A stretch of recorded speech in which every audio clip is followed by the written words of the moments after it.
In the busy streets of Chicago, where the skyscrapers glistened against the morning sun and the hum of the city never seemed to stop, a young man named Daniel Mitchell lived a quiet but determined life. At 31, Daniel was a software engineer who had worked tirelessly to build himself up from humble beginnings. His father had been a factory worker, and his mother a schoolteacher. From a young age, Daniel was taught the values of discipline, respect, and perseverance. But as Daniel grew older, he began noticing something troubling in his relationships with women. The dating scene around him seemed to have shifted. When his father had been young, relationships were built around patience, commitment, and long-term trust. Now, Daniel often found himself surrounded by women who seemed less interested in who he truly was and more focused on what he could provide in terms of status, wealth, or instant gratification. Daniel wasn't bitter, but he had learned the hard way through experience. His last relationship, with a woman named Madison, had left a deep impression on him. Madison was charismatic, beautiful, and outgoing. She had an energy that lit up any room she walked into. At first, Daniel thought he had found someone genuine, someone who cared about him beyond his career and paycheck. But as time went on, cracks appeared. Whenever they went out to dinner, Madison's eyes were always drifting, not toward Daniel, but toward who else was in the room. If someone wealthier or more popular entered, her mood would shift. Her conversations often revolved around shopping, social media followers, and comparing herself to others. Daniel began to feel like a supporting actor in someone else's performance rather than a partner in a shared journey. The breaking point came when Madison bluntly told him one evening, "I just don't think you're ambitious enough. You're comfortable with your life, but I want more. I want excitement, adventure, and someone who can give me the lifestyle I deserve." Daniel sat in silence, realizing that nothing he could ever do would fill that bottomless pit of expectation. It wasn't that Madison wanted love, it was that she wanted validation and material gain. The next day, Daniel ended the relationship and walked away without looking back.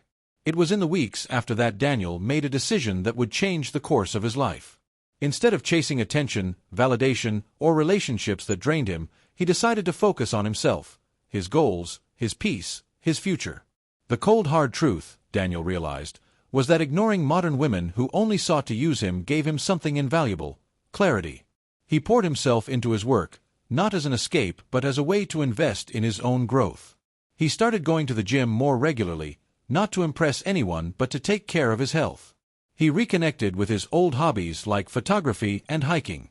Slowly, his world shifted from revolving around whether or not he had someone's attention to whether or not he was living up to his own potential.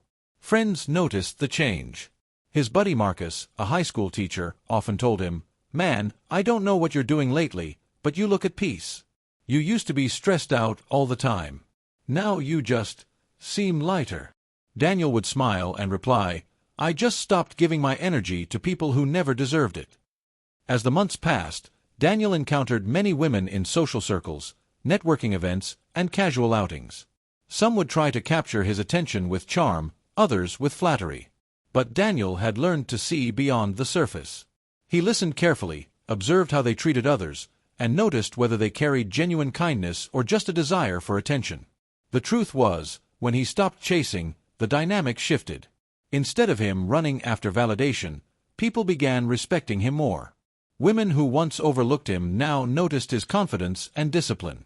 But Daniel wasn't easily swayed anymore. He had built a filter, one that protected him from repeating past mistakes. He met a woman named Claire at a photography exhibition. Claire was different, soft-spoken, thoughtful, and passionate about community work. At first, Daniel kept his guard up. He had no intention of being swept into another shallow cycle. But over time, through quiet conversations and shared activities, he realized Claire wasn't after what he had, but who he was. And that's when Daniel truly understood. Ignoring the noise of modern dating wasn't about avoiding women altogether. It was about filtering out the ones who didn't align with his values, his mission, and his vision of life. The cold hard truth wasn't bitter, it was freeing. He didn't need to waste energy proving himself to people who would never be satisfied. Instead, he invested in building himself, his career, and his inner peace. And ironically, that's what drew the right people into his life. In a society where distractions are endless, where attention is currency, and where patience is rare, Daniel's story stood as a reminder. The man who walks away from shallow approval is the man who finds something deeper. Years later, when Daniel looked back, he realized Madison's rejection was the best gift he had ever received. It pushed him to grow, to detach, and to value himself. Claire eventually became his wife, and together they built a life centered not on material things, but on values, trust, and quiet joys. The skyscrapers of Chicago still glistened, the city still buzzed with endless distractions, but Daniel no longer felt like he was drowning in them. He had learned to stand firm, to filter wisely, and to walk away when necessary. That was the cold hard truth, and it set him free.